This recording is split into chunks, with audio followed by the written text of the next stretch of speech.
Sir वो मेरे घर में कुछ प्रॉब्लम हो गई है, मुझे अभी निकलना होगा। निकलना होगा? और तुम्हारे हाथ में जो प्रोजेक्ट है वो कौन कंप्लीट करेगा? सर प्रोजेक्ट ऑलमोस्ट कंप्लीट है, बाकी थोड़ा काम रह गया तो वो मैंने राहुल को समझा दिया है। यानी हाफ डे लेने की प्लानिंग पहले ही हो चुकी है। सही सही बताओ क्या मैटर है? प्लानिंग नहीं है सर, मेरी मदर की अचानक से तबीयत खराब हो गई है। Excuse me sir. सर ये देखो मेरे छोटे भाई का भी कॉल आ रहा है। सर प्लीज़ थोड़ा अर्जेंट है, जाने दो ना। ठीक है जाओ, लेकिन कल टाइम पर ऑफिस आ जाना। ऐसा ना हो कि कल कोई नया बहाना बना दो। Okay sir, thank you sir, मैं टाइम से आ जाऊँगा। Thank you. हाँ राजेश, आ रहा हूँ भाई मैं। प्रोजेक्ट रेडी है?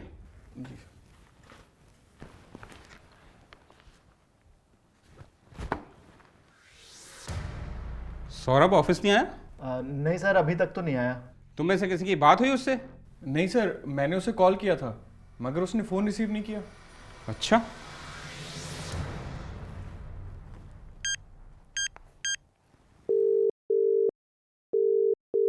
you have dialed is currently busy. Please try later. मेरा फोन काट रहा है, इतनी हिम्मत इसकी।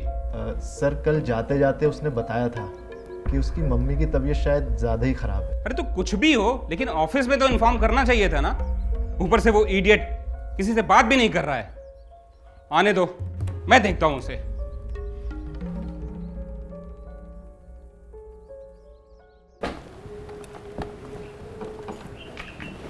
सौरभ सर, अंदर जाके एक बार बॉस से मिल लीजिएगा। उन्होंने बोला कि आप जब भी आएंगे तो सबसे पहले उनसे मिलेंगे। सर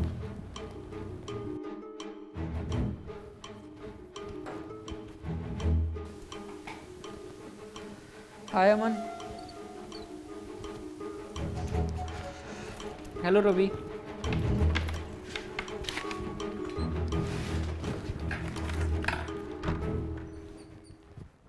सौरभ, तुम्हें मैसेज मिला था ना कि पहले तो मुझसे मिलोगे फिर अंदर आओगे। सॉरी सर, एक्चुअली मैं आपके केबिन में गया था लेकिन आप अंदर नहीं थे सर। तो 5 मिनट वेट नहीं कर सकते थे तुम? I am really sorry sir. Sorry के बच्चे, यू आर फायर्ड। मुझे तुम जैसा इररिस्पॉन्सिबल एम्प्लॉय ऑफिस में नहीं चाहिए। Get out from here.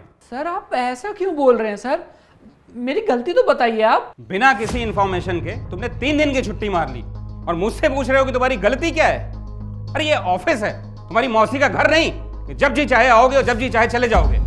लेकिन सर मैं आपको बताकर तो गया था कि मेरे घर में प्रॉब्लम है। हाँ बताया था, और तुमने मुझसे हाफ डे भी लिया था, लेकिन उसके बाद तुमने मुझे कोई इंफॉर्मेशन दी या ऑफिस में किसी से फोन पर बात करने की जरूरत समझी? और तुमने तो मेरी कॉल तक पिक नहीं की थी।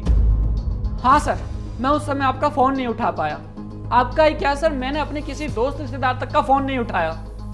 सर मेरी माँ को हार्ट स्ट्रोक आया था, वो आईसीयू में जिंदगी और मौत की जंग लड़ रही थी। अब आप ही बताइए, मैं इस कंडीशन में आपका फोन उठाता या डॉक्टर से बात करता? अरे तुम उस दिन नहीं बता सकते थे, उसके अगले दिन बता देते। अगले दिन मेरी मम्मी का बाईपास था सर, पूरा दिन ब्लड अरेंज करने में निकल गया। लेकिन हाँ सर, जब तीसरे दिन सिचुएशन कंट्रोल में हुई तो मैंने आपको कई बार कॉल किया था, लेकिन आपने फोन पिक ही नहीं किया। और तो और सर, मैंने आपको व्हाट्सएप पे मैसेज भी किया था, लेकिन आपने तो अभी तक रीड नहीं किया। ये तुम मैसेज वैसेज मुझे मत दिखाओ। मैं तुम्हें यहाँ सैलरी काम करने के लिए देता हूँ और तुम्हारी पर्सनल प्रॉब्लम से मुझे कुछ नहीं लेना देना। सर इस कंपनी का एम्प्लॉय होने के साथ साथ मैं एक इंसान भी हूँ। मेरी भी एक फैमिली है जिसमें मेरे माँ बाप, मेरे भाई बहन रहते हैं, इसलिए उनके दुख दर्द में मैं उन्हें अकेला कैसे छोड़ सकता हूँ। और एक बात और सर, आप मुझे सैलरी इसलिए देते हैं क्योंकि मैं काम करता हूँ, आपने मुझे खरीद नहीं लिया है। बस बहुत हो गया सौरभ, तुम्हारी रिस्पॉन्सिबिलिटी कंपनी के लिए 0 है और इसलिए अब मुझे एक्शन लेना पड़ेगा, वरना बाकी के एम्प्लॉयज भी ऐसे ही करेंगे। एक मिनट सर, जहां तक कंपनी की रिस्पॉन्सिबिलिटी की बात है तो मैं इसे अच्छी तरह समझता हूं, इसलिए आज अपनी बीमार मां को अस्पताल में छोड़कर यहां प्रेजेंट हुआ हूं ताकि मैं किसी को अपना काम हैंड ओवर कर सकूं। लेकिन यहां तो कुछ और ही कहानी चल रही है। और रही बात मेरे अगेंस्ट एक्शन लेने की, तो आप क्या मुझे नौकरी से निकालोगे सर? मैं ही ऐसी जॉब को लात मारता हूं जहां सिर्फ एम्प्लॉय को वर्किंग मशीन समझा जाता है। उसके इमोशन, उसकी प्रॉब्लम, उसकी फैमिली से कोई लेना देना नहीं है कंपनी को।